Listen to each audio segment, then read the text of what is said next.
Hi guys, I'm Jack, and this is Will. We're from Fallow. Today we're going to show you some tricks that we use in the professional kitchen that you can then apply to your cooking at home. So a really simple dish we're going to do today. We're going to do our pork chop. We always talk about our mise en place. Basically makes a, when you think about it, it's like all the variables that can happen, everything that can go wrong when you start making something. It's all done beforehand, just so nothing ever goes wrong on service, and it's completely consistent. So for this dish, our mise en place is this stunning pork, which we dry age.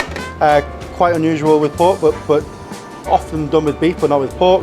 Then we've got this stunning pickled onion, really amazing seasonal cabbage.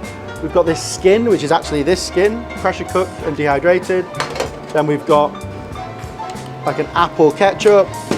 And then we've got this andouille, which is made out of this fat that runs along all of this pork here. And that's just mixed with pimento chili and dry age for about a month. First thing we're going to do is we're going to show you how to prep this pork. Obviously really important, keep your knife sharp. You see all these chefs like sharpening the knives like this. It's really inconsistent to do it like that. So just have your steel on a board and then nice even angle. Rub it either side of it. About 45-degree angle. And that's going to be nice and consistent and make sure your blade's super sharp. We've got this lovely middle white pork. Middle white is a breed, it's a rare breed pig. The way we prep the pork, we're just going to turn this all into chops. Then once we get to the rump, you then take it off the bone and cut it into 2 large rump steaks. So we're just going to cut through the end of this pork here. Just take off that outside layer. So I'm going to cut a nice fat pork chop. We go right through, and then I'm just going to go through the meat. Once I get down to the bones, I'm going to pull it apart. Basically, if you didn't have a sharp knife at this point, you're trying to get through there, you'll have a really terrible portion of meat that will all be sort of jaggedy and not very smooth. You can see that's like literally perfectly smooth, really nice and sharp. Also, it's not very pleasurable to chop with a blunt knife, and it's actually quite dangerous. This is a cleaver. Not many people think that this is important to keep sharp, but a lot of the work is done with the heel of the cleaver. So when it's never like that. It's always like that. It's really consistent, really sharp. Sharpest point is at the bottom. So we're actually going to remove the skin. Just roll the knife round. Again, nice sharp knife. It's going to go through that fat really smooth. So I've still got a lovely layering of cover of fat on the pork.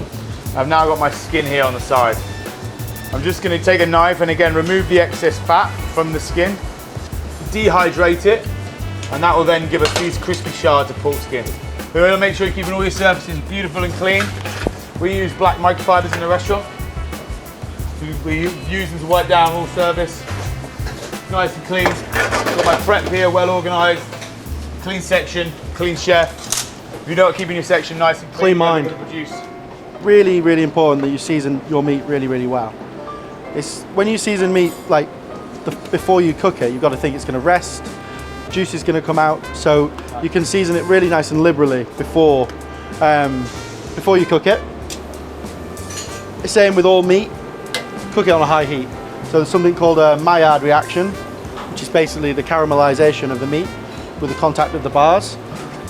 Super important that you get this Maillard reaction because it creates so many different flavors in the meat, from coffee to roasted wood to chocolate. Like, it's such a important stage of the process that some of the moistures come out. You're going to be able to achieve a really nice crust, and that gives you more flavor, and it basically means that the fat renders out nicer, the meat gets a lot more color on it, and then the color essentially just means flavor. This right here is going to cook probably for about 15 minutes maybe, and then it's going to rest for a really nice amount of time. Just depends on the thickness of the chop. So this is my pork skin that we've pressure cooked. The one I just took off the pork chop. Pressure cooked it 2 hours, dehydrated it for a day. And now we've just got a fryer as hot as it can go, 190 plus. And we're just going to drop the skin into the fryer, and it's going to puff up. You could do it at home, you just need to shallow fry the skin. This shows you kind of the importance of mise en place. So this cabbage has been steamed lightly downstairs.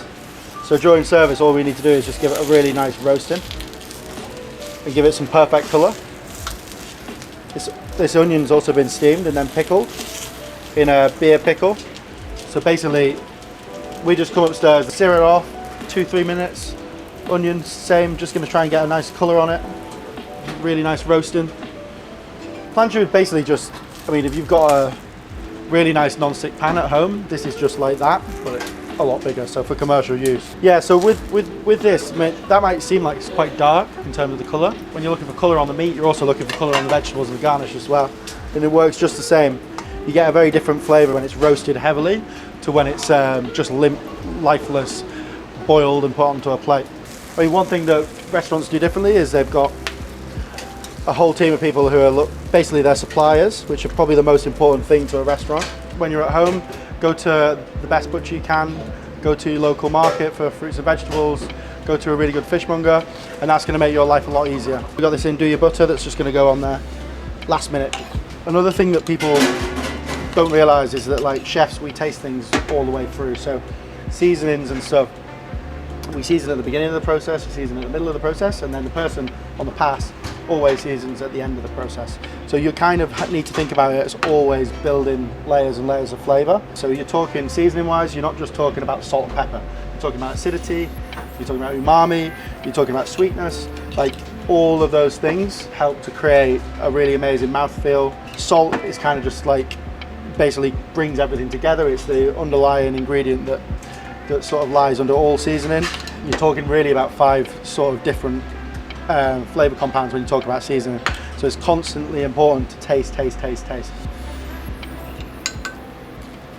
we've got our lovely pork here now, which is caramelised. It's been resting for about 8 to 10 minutes. We're going to use a probe. This is a thermopen. Just again, we just use the probes as a fail-safe way of just checking. Again, it's all about consistency, checking, make sure everything's to the right standard. But most of the time we cook it by eye, and then we just get the guys to probe things just to double check. So we're looking for about an initial temperature between 52 to 55. I recommend that you get one of these for home. They're really good if you're cooking, when you're cooking like a small thin sirloin steak or something, they're not so necessary. But if you're going to do large joints of pork, you're going to do ribs of beef, think more larger cuts, it's a good way to be able to tell that your internal temperature of your beef or your meat is going to be consistent, and you'll get much better results by using a temperature probe. Right, we're almost ready to plate up. So again, it's really important here that we're super clean, super organised. So again, you've got mise en place to prep. We've now got our mise en place for service. We're going to carve our pork off the bone. Just going to follow the ribs around. We'll save all these bones, use them up in stocks and sauces. We're just going to now carve this nicely.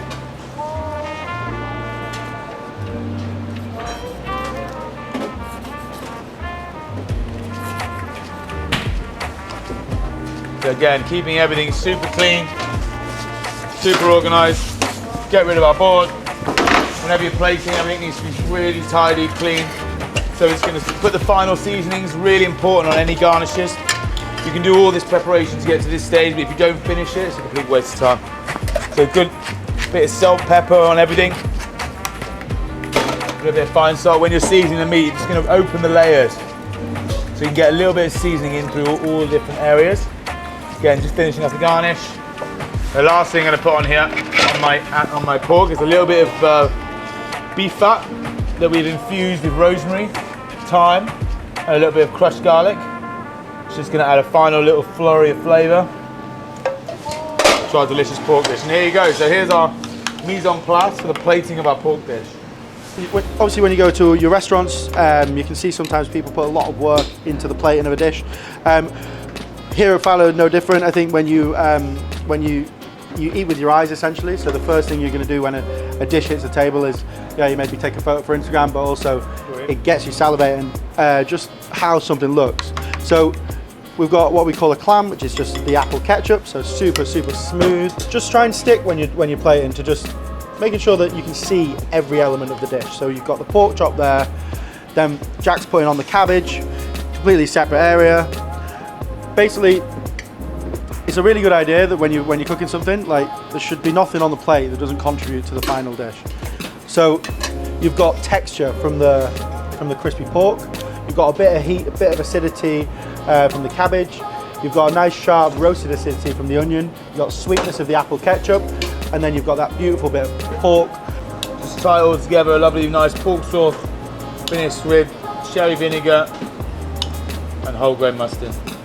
So some of these processes might seem a little bit long-winded and hard to achieve at home, but basically it's quite a simple principle. Work clean and organised, keep yourself tidy, buy Focus on the seasoning. buy really good ingredients, and essentially try and balance your dishes at home. So you've got sweetness, acidity, texture.